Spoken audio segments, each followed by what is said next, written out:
नमस्कार दोस्तों, कैसे हैं आप सब। आज के इस वीडियो में देखेंगे हम क्लास 12th फिजिक्स का चैप्टर 1 वैद्युत आवेश तथा क्षेत्र इसका हम वन शॉट क्लास देखने वाले हैं दोस्तों। क्या देखने वाले हैं? One shot class.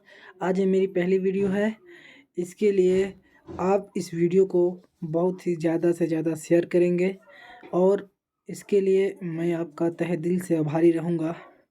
तो दोस्तों शुरुआत करते हैं।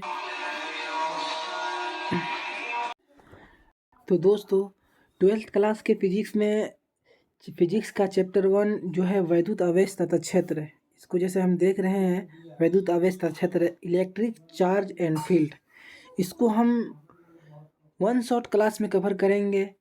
यानी कि एक चैप्टर को हम एक दिन, यानी कि ये क्लास लगभग 40 से 50 मिनट का होगा। लगभग माने तो आधा घंटा ये क्लास होगा और आधे घंटे की इस क्लास में हम आपको सारा चीज़ इसमें कवर करवा देंगे। मतलब इसमें जितने भी इम्पोर्टेंट्स क्वेश्चन आने वाले हैं एग्जाम के पॉइंट्स ऑफ व्यू से, वो सब क्वेश्चन हम आपको इस लेक्चर में करवा देंगे। तो आइए दोस्तों स्टार्ट करते हैं।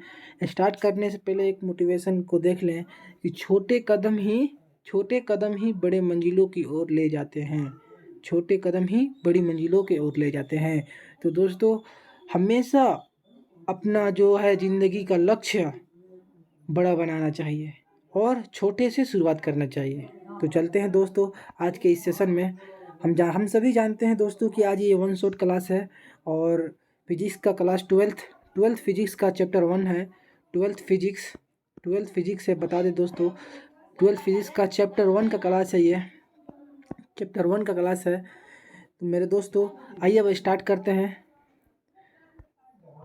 जैसा कि दोस्तों आप सभी ने पढ़ ही लिया होगा वैद्युत आवेश तथा क्षेत्र कि हम सभी जानते हैं कि आवेश की खोज जो है वो थेल्स साहब ने 600 ईसा पूर्व में किया था। थेल्स ने आवेश की खोज थेल्स ने किया था। और आवेश की जो पृष्टि है, आवेश का प्रमाणित किए थे ये बेंजामिन फ्रैंकलिन साहब 1752 ईस्वी में ये प्रमाणित किए थे। अब बात करते हैं दोस्तों आवेश का एसआई मात्रक के बारे में। हम सभी जानते हैं और हम सभी ने क्लास 10th में भी पढ़ा है कि आवेश का एसआई मात्रक जो होता है वो कूलाम होता है, जिसको कैपिटल क्यू या स्मॉल क्यू से डिनोट करते हैं।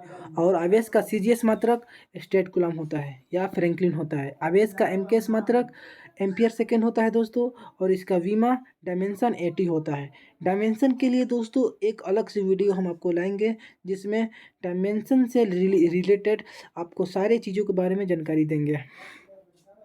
और इसका क्वांटिटी, ये राशि कैसी है दोस्तों, आवेश एक अदिश राशि है। तो दोस्तों अब आगे चलते हैं। हाँ तो दोस्तों अब हम बता दें कि आवेश का जो सबसे बड़ा मात्रक है वो है फैराडे। इसको कैसे याद करेंगे? आवेश जो है सबसे बड़ा मात्रक फैराडे है और सबसे छोटा मात्रक जो है फ्रैंकलिन है, क्योंकि फ्रैंकलिन साहब ने ही वो आवेश का पृष्ठि किया था, इसलिए आवेश का सबसे छोटा मात्रक इन्हीं के नाम पे रखा गया था। तो दोस्तों आपसे कोई भी पूछ दे कि आवेश का बड़ा मात्रक क्या है तो बोलेंगे हम आवेश का बड़ा मात्रक फैराडे है और आवेश का छोटा मात्रक फैराडे है। अब हम बात करेंगे कि एक फैराडे में 96,500 कूलम होता है। एक फैराडे में 96,500 कूलम।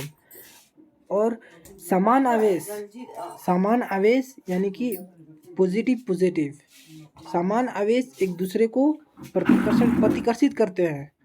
विपरीत आवेश यानी कि एक निगेटिव और एक पॉजिटिव, ये एक दोनों को आकर्षित करते हैं। अब हम बात करेंगे इसको 1 ESU बोलते हैं इलेक्ट्रोस्टैटिक यूनिट, यानी कि 1 ESU में जो होता है वो 3 × 10⁻9 कूलम होता है। और इसको ट्रिक से याद करेंगे। ESU जो होता है वो सीधा होता है, इसको ट्रिक से याद करने का। और एक कूलम में 1/3 × 10⁻9 ESU, यानी कि जो है एक कूलम वो टेढ़ा होता है। ESU सीधा होता है और कूलम टेढ़ा होता है। इसको हम ट्रिक से याद कर सकते हैं। अब हम बात करेंगे यहाँ पे विशिष्ट अपेक्षिका सिद्धांत के बारे में। इसको बोलते हैं विशिष्ट अपेक्षिका सिद्धांत, यानी कि M = होता है m0/में अंडर रूट 1 माइनस में वी स्क्वायर, ये है दोस्तों वी स्क्वायर अपॉन में सी स्क्वायर। इसको याद रखेंगे, ये एग्जाम के पॉइंट ऑफ व्यू से इम्पोर्टेंट है।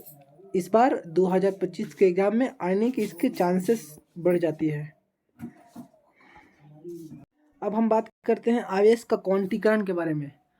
हम जैसा कि हम सब जानते हैं कि आवेश को ना तो हम उत्पन्न कर सकते हैं और ना ही हम इसे नष्ट कर सकते हैं, बल्कि आवेश को हम एक जगह से दूसरे जगह स्थानांतरित कर सकते हैं। तो आवेश का क्वांटीकरण में सबसे पहले क्या आता है, क्यू बराबर में एन ही, क्यू बराबर में एन ही, इसको हम याद रखेंगे। ये भी एक एग्जाम के पॉइंट्स ऑफ व्यू से बहुत इंपॉर्टेंट मायने रखता है।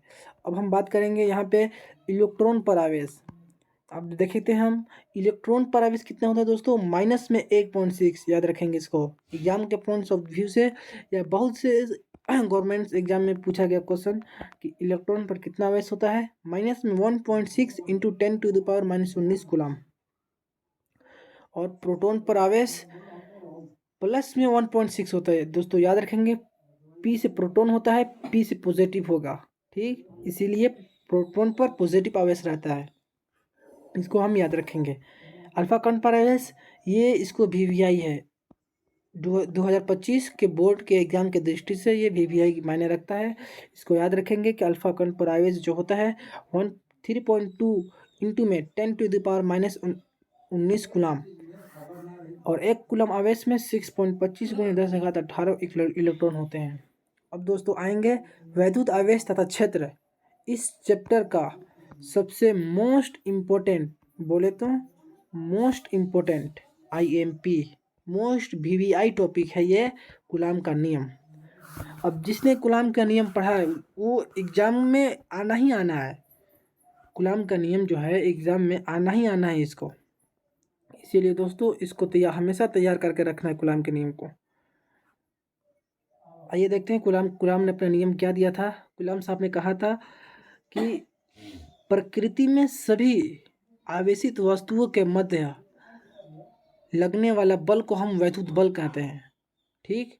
दो आवेशित वस्तुओं के बीच लगने वाला वैद्युत बल दोनों आवेशों के परिमाणों के गुणनफल के अनुक्रमानुपाती तथा बीच की दूरी के, यह दूरी अर्थ का जो देख रहे हैं ना, यह दूरी बीच की दूरी के इसका वर्ग के व्युत्क्रमानुपाती होते हैं। यही कूलम का नियम है। F बराबर 1/4πε0 Q1 Q2/r²। अब यहाँ पे जो ε0 अब देख रहे हैं, ε0 इसको हम आगे चर्चा करेंगे ε0 के बारे में, आप टेंशन नहीं लें। अब देख लेते हैं हम कूलम का सदिश स्वरूप, यानी कि वेक्टर फॉर्म। कूलम का जो है हम वेक्टर फॉर्म देखते हैं, इसका भाई वेक्टर फॉर्म क्या होगा। कूलम का नियम का वेक्टर फॉर्म होगा F12, अरे यार किधर चला गया,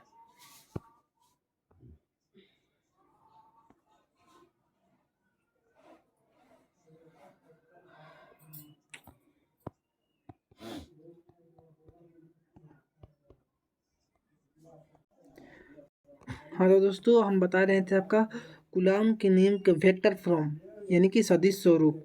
सदिश के बारे में हम 11th में पढ़ चुके हैं, आप अगर 11th नहीं पढ़े हैं तो आप यहाँ से निकल सकते हैं, क्योंकि वेक्टर जो होता है वो मोस्ट इम्पोर्टेंट टॉपिक होता है क्लास 11th में भी और क्लास 12th में भी। वेक्टर का हम एक अलग से वीडियो लाने वाले हैं कि किसी भी कोई राशि, कोई सदिश राशि वो अदिश है या कुछ है, तो अब इसके लिए एक अलग से पर्सनल वीडियो लाने वाले हैं, आप इसके लिए टेंशन ना करें। तो हम देखते हैं यहाँ पे वेक्टर जो है कूलम का नियम का सदिश स्वरूप, यह है कूलम का नियम का सदिश स्वरूप। देखते हैं F12, यानी कि यहाँ पे देखो वेक्टर का साइन लगा है और यहाँ पे लिखा है F12 बराबर 1/4πε0। इसको दोस्तों F∉0 पढ़ते हैं, F∉0 1/4πε0 Q1 Q2/r12 कैप में R12 रहेगा, ठीक।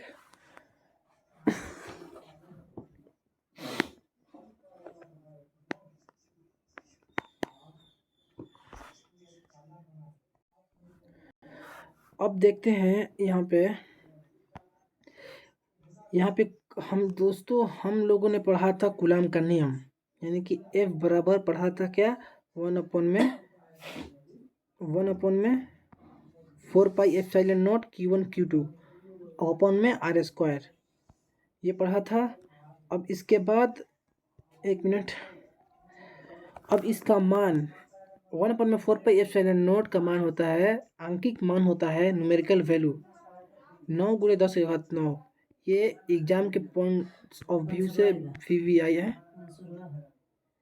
वीवीआई होगा। अब हम देखते हैं जो के का मान है, तो दोस्तों हम आपको बताना भूल गए थे, ये जो 1/4 पाई एप्सिलॉन नॉट है, इसको हम के नाम से भी जानते हैं। ये जो है ये इसको क्या बोलते हैं, के, स्मॉल के। तो इसी स्मॉल के यानी कि F/4 पाई एप्सिलॉन नॉट इसका मान होता है, इसका मान जो होता है वो धातुओं के लिए अनंत होता है, इनफाइनाइट। वायु के लिए 1 होता है, अन्य पदार्थों के लिए 1 प्लस होता है। +1 लिख दिए हैं तो ये गलती लिखे हैं यहाँ पे हम, 1 प्लस होता है धातुओं के लिए। ठीक, तो अब आगे बढ़ते हैं।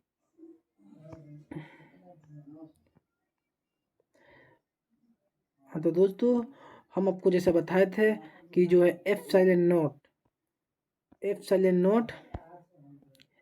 नॉट तो इसके बारे में हम बताए थे कि आगे चल के बताएंगे। तो यहाँ पे हम लोग देखते हैं कि एप्सिलॉन नॉट क्या होता है। एप्सिलॉन नॉट का मात्रा देखेंगे, विमा देखेंगे, न्यूमेरिकल वैल्यू देखेंगे। ठीक, तो आइए देखते हैं इसका एप्सिलॉन नॉट। ये एप्सिलॉन नॉट का एसआई मात्रक, एप्सिलॉन नॉट का एसआई मात्रक है ये कूलाम स्क्वायर। सी का मतलब है कूलाम, कूलाम का स्क्वायर बटा में न्यूटन मीटर का स्क्वायर। एन से मतलब है दोस्तों न्यूटन, ठीक। एम से मतलब मीटर, न्यूटन मीटर का स्क्वायर, इसी का मात्रक है कूलाम स्क्वायर बटा में न्यूटन मीटर का स्क्वायर। अब ये आया कैसे दोस्तों, यहाँ पे देखते हैं, एक मिनट रुक जाइएगा, इसको हम हटा देते हैं। बता तो नहीं सकते प्रूफ, पर देखते हैं, अगर हो जाएगा प्रूफ तो प्रूफ कर देते हैं। हम लोग देखे थे यहाँ पे कूलाम का नियम में 1/4 पाई एप्सिलॉन नॉट, ठीक, और Q1 Q2 अपॉन में R², यहाँ पे F होता था, F इक्वल टू, ठीक। तो जो एप्सिलॉन है तो इधर आ जाएगा, ठीक, बराबर का 1/4 पाई एप्सिलॉन जो हो जाएगा, ये F जो है ना R से गुणा कर देगा, यहाँ पे Q1 Q2 अपॉन में FR का स्क्वायर हो जाएगा यहाँ पे, ठीक। तो एप्सिलॉन नॉट जो हो जाता है Q1 Q2 यानी कि कूलाम का स्क्वायर, सी का स्क्वायर बटा में F को बोलते हैं न्यूटन, R को बोलते हैं मीटर, मीटर का स्क्वायर का वैल्यू। हाँ तो दोस्तों चलिए अब देखते हैं। अब आप लोग समझ गए होंगे कि ये जो है एप्सिलॉन नॉट ये कैसे आया, इसका एसआई मात्रक कैसे बना, आप उम्मीद करते हैं हम कि आप समझ गए होंगे। तो अब चलते हैं इसका डायमेंशन यानी कि विमा पर। आप लोग बोलेंगे तो हम विमा भी निकाल के दिखा देंगे आपको। जैसे कि हम लोग जानते हैं दोस्तों कि इसका जो है ऐसा यूनिट जो होता है वो है कूलाम स्क्वायर बटा में न्यूटन मीटर का स्क्वायर, ठीक। अब हम इसका डायमेंशन यानी कि विमा जब निकालेंगे तो हम जानते हैं दोस्तों कि कूलाम का विमा क्या होता है, कूलाम का विमा ए टी इसका हम स्क्वायर कर देंगे, ठीक ठीक। और न्यूटन का विमा क्या होता है, इसको याद कर लेना होगा, ML/T-2। और मीटर का होता है लेंथ का, गुणा कर देंगे यहाँ पे L2, मीटर यानी कि लेंथ का हो जाएगा L2, ठीक दोस्तों। तो यहाँ पे जो है ये स्क्वायर है, जो ए का स्क्वायर भी है, ये टी का स्क्वायर भी है, ठीक। तो जब हम इसमें आएंगे, इसको जब हम ML/T-2 को ऊपर ले जाएंगे तो M-1 हो जाएगा। यहाँ है L2, यहाँ है L। हम जानते हैं कि गुणा में जो है घात जो है जुड़ जाता है, यहाँ पे 2 घात है, यहाँ पे 1 घात है, तो M-1 L माइनस में 3 हो जाएगा, यहाँ पे L3 हो जाएगा ना, तो ये जब ये ऊपर जाएगा तो L-3 हो जाएगा। और T-2 है, ये -2 ऊपर जाएगा तो हो जाएगा +2। यहाँ पे ऑलरेडी T के घात जो है 2 है तो T4 हो जाएगा। यहाँ पे आ गया, देखिए दोस्तों प्रूफ हो गया, M-1 L-3 T4, यहाँ पे A2, लेकिन आप भूल गए थे, ठीक है दोस्तों। अब आगे चलते हैं, अब आगे हम देखेंगे इसका जो है न्यूमेरिकल वैल्यू। न्यूमेरिकल वैल्यू मतलब दोस्तों होता है आंकिक मान। 8.854 गुणे 10⁻⁻12। इसको हम वीवीआई रखते हैं 2025 के बोर्ड एग्जाम के तहत। ये इसकी बहुत ज़्यादा मतलब 90% चांस है पूछने की आंकिक मान। इसको दोस्तों हम याद कर लेंगे हम सब। अब हम देखेंगे दोस्तों एफ ई, यहाँ पे लिखा है F E greater than. Greater than बोलते हैं बड़ा को, बड़ा को ग्रेटर देन बोलते हैं बड़ा को। यानी कि यहाँ पे दोस्तों कहना चाहता है कि एफ ई बड़ा है एफ जी से। आप लोग नहीं समझ पाए होंगे, हम समझाते हैं। एफ ई का मतलब होता है यानी कि इलेक्ट्रिक फोर्स। इलेक्ट्रिक फोर्स बोलते हैं एफ ई का मतलब। इलेक्ट्रिक फोर्स जो होता है ग्रेविटेशनल फोर्स से बहुत अधिक बड़ा होता है। और एफ जी मतलब ग्रेविटेशनल फोर्स। तो यहीं पे बता रहा है दोस्तों कि इलेक्ट्रिक फोर्स जो होता है वो ग्रेविटेशनल फोर्स से बहुत अधिक बड़ा होता है। अब देखते हैं कि जब टू इलेक्ट्रॉन्स, दो इलेक्ट्रॉनों के बीच एफ ई और एफ जी जो होता है उसका मान क्या होता है। तो उसका आंसर लिखेंगे हम 10⁻⁻43। अब देखते हैं हम दो प्रोटॉन्स के बीच। अब हमने देखा दो इलेक्ट्रॉन्स के बीच, अब देखेंगे दो प्रोटॉन्स के बीच। दो प्रोटॉन्स के बीच एफ यू बटा में एफ जी का मान होता है 10⁻⁻36। ये भी तीनों 2025 के बोर्ड एग्जाम के पॉइंट्स ऑफ व्यू से वीवीआई लगता है हमें। ठीक है दोस्तों। अब हम देखेंगे बिटवीन इलेक्ट्रॉन एंड प्रोटॉन्स के बीच कि इलेक्ट्रॉन और प्रोटॉन के बीच जो होता है एफ ई और एफ जी का मान कितना होता है। तो हम देखेंगे इलेक्ट्रॉन और प्रोटॉन के बीच 10⁻⁻39। इसको याद रखेंगे दोस्तों 43, 36, 39 सारे के सारे माइनस में है, घात सारे के सारे माइनस में है। इसको जरूरी से जरूरी याद कर लेंगे। अब आते हैं दोस्तों नेक्स्ट पेज पे, वैद्युत क्षेत्र की तीव्रता। ये भी दोस्तों ये जो है एग्जाम के पॉइंट्स ऑफ व्यू से बहुत महत्वपूर्ण है। ई बराबर में एफ अपॉन में क्यू नॉट होता है। ठीक, हम जानते हैं कि इसका यूनिट एस आई यूनिट बोले, एस आई यूनिट, इसका एस आई यूनिट न्यूटन प्रति कूलम। यानी कि यहाँ से निकाल सकते हैं फोर्स। एफ है ना दोस्तों, यहाँ पे एफ है।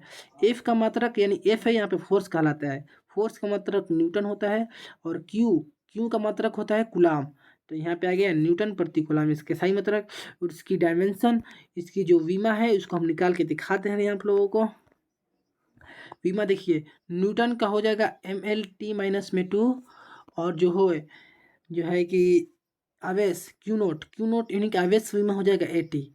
यहाँ पे ए है यहाँ पे टी है, दोनों को हम ऊपर ले जाएंगे दोस्तों। तो यहाँ पे देखिएगा mL/T माइनस में 2, T-2 ऑलरेडी है यहाँ पे टी है प्लस में ऊपर जाएगा हो जाएगा माइनस में T-3 और A-1। ए यहाँ पे एक है, यहाँ पे एक कुछ है, यहाँ पे कुछ नहीं रहता है तो एक रहता है। और जब ये एक यहाँ पे पॉजिटिव में है और ये एक ऊपर जाएगा तो ये एक निगेटिव में आ जाएगा। तो यहाँ पे देख लीजिए mL/T-3 A-1 यहाँ पे प्रूफ हो गया। अब आते हैं दोस्त इस पे कि अब वैद्युत क्षेत्र की तीव्रता, वैद्युत क्षेत्र की तीव्रता जो एक कैसी राशि है। हम दोस्तों याद रखेंगे एग्जाम के पॉइंट्स ऑफ व्यू से ये भी इंपॉर्टेंट रखता है कि ये वेक्टर यानी कि सदिश राशि है ये। अब आते हैं दोस्त नेक्स्ट स्लाइड में। नेक्स्ट स्लाइड में क्या कहता है, सॉरी। अब दोस्तों याद रखेंगे एकल यानी कि एक बिंदु आवेश के कारण वैद्युत क्षेत्र की तीव्रता क्या होती है। क्यू अपॉन में आर एस कर रखेंगे। ये दोस्तों 1/4πε0, इसको हम बताए थे कि ये कूलाम के नियम में आता है। यानी कि एफ बराबर में आता लिखते हैं ना 1/4πε0 Q1 Q2/r² लिखते हैं ना, तो उसी में आता है। तो हम दोस्तों याद करेंगे यहाँ पे एक बिंदु आवेश के कारण वैद्युत क्षेत्र की तीव्रता क्या होती है। ठीक, एक बिंदु आवेश के कारण वैद्युत क्षेत्र की तीव्रता क्या होती है। तो हम उसको ट्रिक से याद रखेंगे। ट्रिक क्या है भाई, देखते हैं ट्रिक क्या है। यहाँ पे ये तो सबको याद होगा, ये पोर्शन सबको याद होगा। ई बराबर 1/4πε0 Q1 Q2/r², इतना सबको याद रहता है, चाहे ये सबको याद रहता है। और एक बिंदु बोलेगा ना, मान लो कि एक आवेश, एक बिंदु बराबर एक आवेश Q/r², इसको ट्रिक से याद रखेंगे। और आगे चलते हैं, देखते हैं। अब देखते हैं दोस्तों अक्षीय और निरक्षीय स्थिति में वैद्युत क्षेत्र की तीव्रता क्या होती है। सबसे पहले देखेंगे यहाँ पे हम अक्षीय स्थिति में वैद्युत क्षेत्र की तीव्रता। अक्षीय स्थिति में देखेंगे, हम आपको बताए थे अभी जस्ट कि जो है इतना जो है सबको याद रहता है। इसमें भी मैंने बताया था दोस्तों कि देखो कि इसको याद रखना, इसको, ये सबको याद रहता है, बस तुम इसको याद रखना, क्यों अपन आर स्क्वायर को तुम याद रखना। ठीक, अब हम आगे चलते हैं।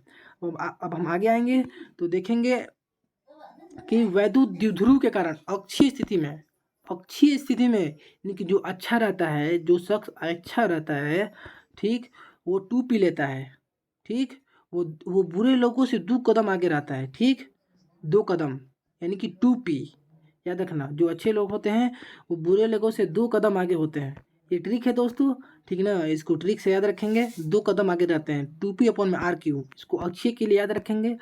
और देखेंगे निरक्षीय स्थिति के लिए, मतलब अक्षीय हो गया मतलब अच्छा लोग, निरक्षीय मतलब बुरा लोग अच्छे लोग से 1 कदम आगे रहते हैं, 1 कदम पीछे रहते हैं, सॉरी। इसीलिए यहाँ पे एक पी के पीछे 1 है तो पी सिंगल पी लिखा गया है इसको, तो 1 कदम आगे रहते हैं, तो इसको याद रखेंगे हम P अपॉन में RQ। ठीक, अब देखेंगे दोस्तों कि किसी भी बिंदु पर वैद्युत क्षेत्र की तीव्रता क्या होती है। किसी भी बिंदु पर, यहाँ पे देखेंगे किसी भी बिंदु पर वैद्युत क्षेत्र की तीव्रता क्या होती है।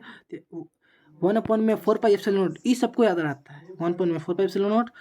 यहाँ से आपको याद करना है दोस्तों कि 1 मिनट, यहाँ से आपको याद करना है √P अपॉन में RQ, √3 cos square theta plus में 1, यहाँ पे याद रखेंगे हम। ठीक है, अब नेक्स्ट स्लाइड में चलते हैं। वैद्युत द्विध्रुव आघूर्ण। वैद्युत द्विध्रुव आघूर्ण वह निकाय का वह मान है जिसका मान P बराबर में Q×2L के बराबर होता है। वैद्युत द्विध्रुव आघूर्ण वह निकाय है जिसका मान इसके बराबर होता है, जो हम आपको घेरा लगा रहे हैं, यानी कि P बराबर Q×2L। और वैद्युत द्विध्रुव का हम एसआई मात्रक देखेंगे कि इसका एसआई मात्रक क्या होता है। अब देखिए दोस्तों, कूलाम मीटर होता है इसका एसआई मात्रक। अब इसको कैसे हुआ, Q यानी कि आवेश, Q को बोलते हैं आवेश, और आवेश का एसआई मात्रक क्या होता है, कूलाम। ठीक, Q, अब गुणा है, यहाँ पे गुणा लिख देंगे। L का होता है मीटर, M। ठीक, यहाँ पे कूलाम का C/M, कूलाम मीटर हो गया। और इसका विमा क्या होगा। अब जैसे कि हम लोग दोस्तों जानते हैं कि आवेश के जो विमा होता है वो AT होता है। ठीक, और जो L क्या बोलते हैं, मीटर का विमा होता है L, सिंगल L, तो ATL हो जाएगा इसका विमा। और दोस्तों इसका ये जो है कैसी राशि है, तो हम देखेंगे ये एक जो है राशि जो है, ये एक सदिश राशि है। वैद्युत द्विध्रुव आघूर्ण एक सदिश राशि है। अब हम दोस्तों देखते हैं अध्यारोपण का सिद्धांत। अध्यारोपण का सिद्धांत जो होता है ये भी एग्जाम के दृष्टि से इम्पोर्टेंट होता है। ई नेट यानी कि ई नेट बराबर होता है vector E1 + E2 + E3 dot En तक जाएगा। ठीक है, इसको हम याद रखेंगे। अब देखे हैं बलयुग्म का आघूर्ण, यानी कि इसको दोस्तों बोलते हैं टाउ। क्या बोलते हैं दोस्तों, टाउ बराबर होता है PE sin थीटा, और इसका जो है SI मात्रक है ये न्यूटन मीटर है। दोस्तों याद रखेंगे, इसका SI यूनिट है, SI यूनिट न्यूटन मीटर है। ठीक, अब दोस्तों हम यहाँ पे देखेंगे, सारी चीज़ को देख लिए हैं, थोड़ा वेट कीजिए। अब हम देखते हैं वैद्युत फ्लक्स को। वैद्युत फ्लक्स में देखेंगे हम कि वैद्युत फ्लक्स यानी कि किसी पिंड, यहाँ पे दोस्तों कोई पिंड है, ठीक, किसी पिंड के लंबवत को आने व जाने वाली कुल विद्युत बल रेखाओं की संख्या को वैद्युत फ्लक्स कहते हैं। वैद्युत फ्लक्स हो गया। वैद्युत फ्लक्स यानी कि EDS cos थीटा, इसका EDS cos थीटा होता है फॉर्मूला। और इसका SI मात्रक कैसे निकल गया, देखिए बताते हैं SI मात्रक कैसे निकला इसका। EDS हुआ ना, यहाँ पे EDS को A भी लिखते हैं। ठीक, cos थीटा यानी कि थीटा को मान लेंगे यहाँ पे 90 डिग्री, तो cos 90 डिग्री का मान कितना होता है, सॉरी cos 0 डिग्री का मान कितना होता है 1, तो 1 में EDA में गुणा करेंगे, 1 में अगर EDA में गुणा करेंगे तो वही रहेगा, तो E इंटू में A हो जाएगा। ठीक, अब हम जानते हैं कि E का मान जो होता है F/Q0 होता है। ठीक, और A यानी कि क्षेत्रफल, क्षेत्रफल का ऐसा ही मतलब क्या होता है, एरिया, A का स्क्वायर कर देंगे। तो F बोलते हैं न्यूटन को, न्यूटन mL/t-2 और Q मतलब AT आवेश। ऐसे ही करके दोस्तों ए एरिया है एल का निकाल लेंगे, यहाँ पे ये आ जाएगा आपको निकाल। अभी मेरे पास जगह नहीं है तो हम नहीं निकाल पा रहे हैं, इसके लिए क्षमा चाहते हैं। अब चलते हैं आगे नेक्स्ट स्लाइड में। ऐसा कोई भी बंदा नहीं होगा 12th क्लास में जो 12th क्लास का फिजिक्स पढ़े और गॉस की प्रमेय को छोड़ दे। ये जो है एग्ज़ाम के पॉइंट्स ऑफ व्यू से बहुत मायने रखता है। एग्ज़ाम के पॉइंट्स ऑफ व्यू से बहुत मायने रखता है ये। अब देखेंगे गॉस की प्रमेय क्या होती है। गॉस के प्रमेय भी दोस्तों इसका परिभाषा होता है किसी पिंड के लंबवत आने व जाने वाली किसी आवेशित पिंड के लंबवत आने व जाने वाली कुल विद्युत बल रेखाएं की संख्या को गॉस की प्रमेय कहते हैं। या गॉस की प्रमेय की बहुत सारी परिभाषाएं हैं, इसको हम डिफाइन नहीं कर सकते हैं। आपको जैसा परिभाषा मन लगे उसको याद कर लेना, क्योंकि दोस्तों ये वन शॉट क्लास है तो वन शॉट की जैसा ही रहना चाहिए। तो हम लाए हैं, देखते हैं गॉस की प्रमेय को फाई ई से डिनोट करते हैं। ये जो है दोस्तों इसको फाई बोलते हैं, इसको फाई बोलते हैं, फाई। और यहाँ पे ई है, फाई ई बराबर होता है क्यू अपॉन एप्सिलॉन नॉट, ठीक। और देखते हैं घन कोण के बारे में। ये जो है एग्जाम के दृष्टि से घन कोण जो होता है इस साल 2025 का एग्जाम होगा 2025 में, एग्जाम के पॉइंट्स ऑफ व्यू से घन कोण जो है वो इम्पोर्टेंट रखता है। घन कोण को ओमेगा से डिनोट करते हैं। ओमेगा जानते हैं दोस्तों आप लोग, ओमेगा को आप लोग नहीं जानते होंगे। तो आइए हम पॉइंट्स की बात करते हैं घन कोण के बारे में। तो घन कोण यानी कि घन कोण का मान जो होता है वो ओमेगा का मान जो होता है 4 पाई होता है। ये हम याद रखना, पूछ देगा एग्जाम में कि ओमेगा का मान कितना होता है, तो 4 पाई होगा, इसको हम याद रखेंगे, ठीक। तो डी ओमेगा बराबर DA/r²। अब देखिए घन कोण का ऐसा ही मतलब जो होता है ना वो हर एक एग्जाम में लगभग पूछ देता है। आज की कंपटीशन की दुनिया में ईसाई मतलब बहुत पूछता है, तो याद रखेंगे कंपटीशन के लिए किसके ईसाई मतलब स्टेरेडियन होता है। और याद रखेंगे दोस्तों ये विमाहीन डायमेंशन बोलते हैं वीमा को, डायमेंशन जो बोलते हैं वीमा को। और ये विमाहीन राशि है, यानी कि इसकी कोई विमा नहीं होती है। याद रखेंगे दोस्तों कि घन कोण जो होता है इसका कोई विमा नहीं होता है, लेकिन इसका मात्रक होता है स्टेरेडियन। यहाँ पे लिखे है ना स्टेरेडियन है, उसको याद रखेंगे, ठीक है दोस्तों। अब आगे चलते हैं, कोण के बारे में पढ़ लेते हैं हम कि भाई कोण क्या होता है। कोण जो होता है ना, अब कोण हम लोग बचपन में ही पढ़ चुके हैं कोण क्या होता है। किसी वृत्त के आंतरिक भाग पर लिए गए चाप को कोण कहते हैं। और कोण का एसआई मात्रक जो होता है वो रेडियन होता है, इसको याद रखेंगे। और दोस्तों कोण का जो है विमा, इसको ये भी याद रखेंगे कि ये एक विमाहीन राशि है, यानी कि इसकी कोई विमा नहीं होती है, कोण का कोई विमा नहीं होता है। अब देखेंगे दोस्तों लास्ट के 2-3 टॉपिक बच गया है, उसको कर लेते हैं, और 2 मिनट की क्लास बची है। तो ठीक है दोस्तों, देखते हैं रेखीय आवेश घनत्व को। अब देखिए दोस्तों इसको याद करने का मेरे पास एक ट्रिक है। रेखीय मतलब होता है र से रेखीय और र से लेमडा। लेमडा जो है ल से होता है, यह र के बाद ही ल आता है, ठीक। तो इसको दोस्तों हम लोग बोलते हैं लेमडा, ठीक। लेमडा बोलते हैं इसको। तो रेखीय आवेश घनत्व जो होता है ये लेमडा बराबर क्या होता है Q/L, ये Q/L होता है। और इसका एसआई मतलब जो होता है कूलाम मीटर। क्यों यानी कि आवेश कैसे मतलब क्या होता है कूलाम, और एल यानी कि लेंथ लंबाई का मीटर, ठीक। इसीलिए इसका ऐसा मतलब कूलाम प्रति मीटर होता है। और देखेंगे दोस्तों यहाँ पे पृष्ठ आवेश घनत्व को। पृष्ठ आवेश घनत्व क्या कहता है, पृष्ठ आवेश घनत्व मेरे भाइयों सिग्मा से डिनोट करते हैं पृष्ठ आवेश घनत्व को। यहाँ पे देखेंगे पृष्ठ आवेश घनत्व को तो समझ में आएगा पृष्ठ आवेश घनत्व किसे कहते हैं।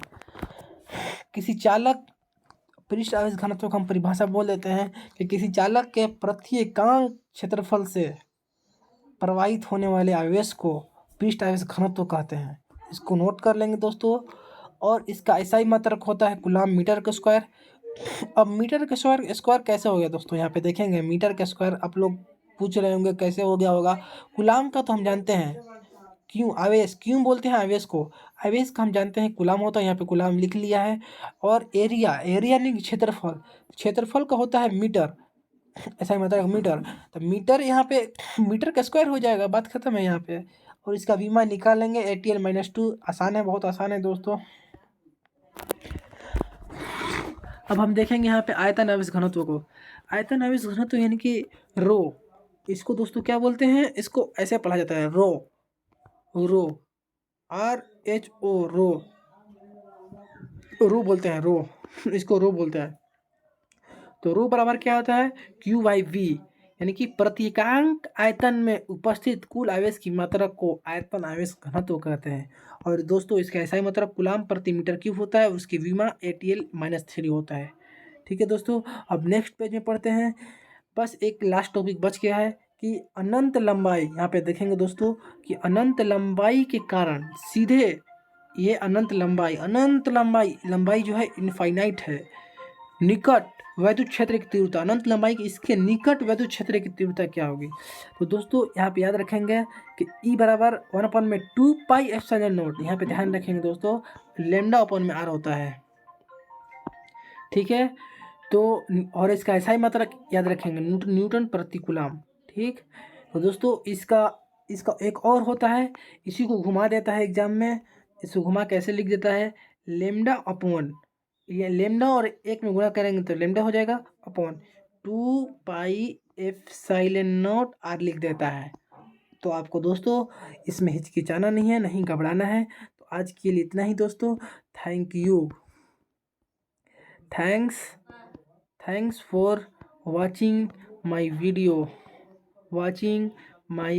Video till and. तो दोस्तों अलविदा लेते हैं आपसे, अब मिलेंगे आपसे नेक्स्ट क्लास में, तब तक के लिए जय हिंद, नमस्कार दोस्तों।